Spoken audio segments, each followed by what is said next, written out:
Greetings everyone, man behind the anime girl here. Ironically, this game is relatively newer than the stuff I usually review, but I had to play it much later than I wanted to because I was in the hospital for brain surgery when it was released. And fair warning, I am going to discuss the story at some point, but I will state another warning before that as the last topic for anyone who wants to avoid spoilers.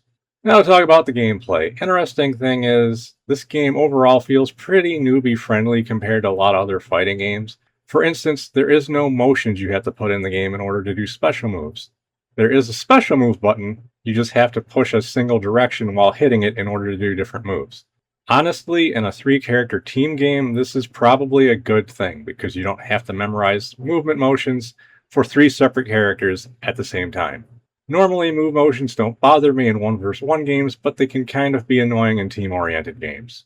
One newbie-friendly thing I kind of find annoying, though, is the auto combo that goes off if you mash the light attack button that ends with you unleashing a meter of your special on the enemy. Because it's too easy to accidentally do super moves when you didn't intend to, and I found this kind of weird when it was in Dragon Ball FighterZ. Most of the in-game counter methods are relatively simple too, but the one called counter tag is kind of annoying because it is to counter something that feels like doesn't happen too often.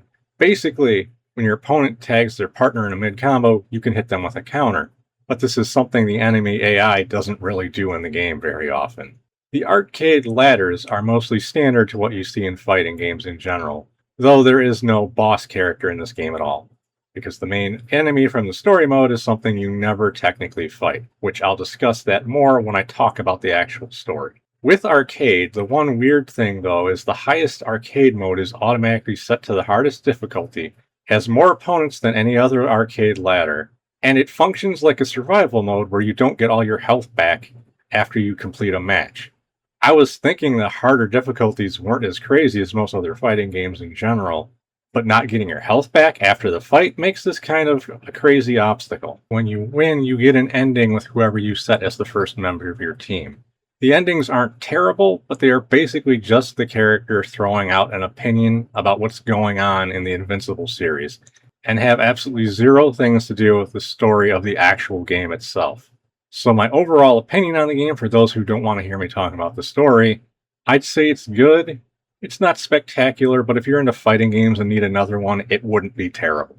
Now, on to talking about the story. So if you don't want spoilers, stop watching now. The story seemed kind of interesting. The villains are a race of aliens who aren't Viltrumites that force a couple of the series' villains and Viltrumites to team up with the heroes temporarily since, well, they kidnapped everyone to copy their powers, and the Viltrumites might not become good guys, but they're not going to let something like that slide, and they also don't want other alien species taking over the universe. The problem is the story ends on a cliffhanger, which I assume means they thought they could release more of the story as DLC or a full expansion, but we all know with the way the industry behaves that if the game isn't exceptionally successful, that's not going to happen. So the villains are in the middle of an invasion of Earth at the end of the story, and we have no idea what's going to happen in response to that. And while the story isn't terrible, it's not as good as the story modes some other fighting games have come up with.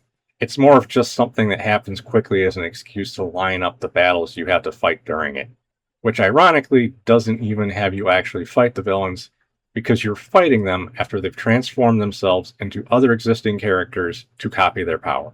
So keep that in mind if you're interested in the game based on what I've said. Until next time, everybody, happy gaming. And with that, you've made it to the end of the video. Thank you for watching.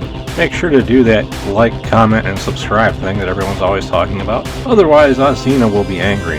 You don't want to see Azina when she's angry.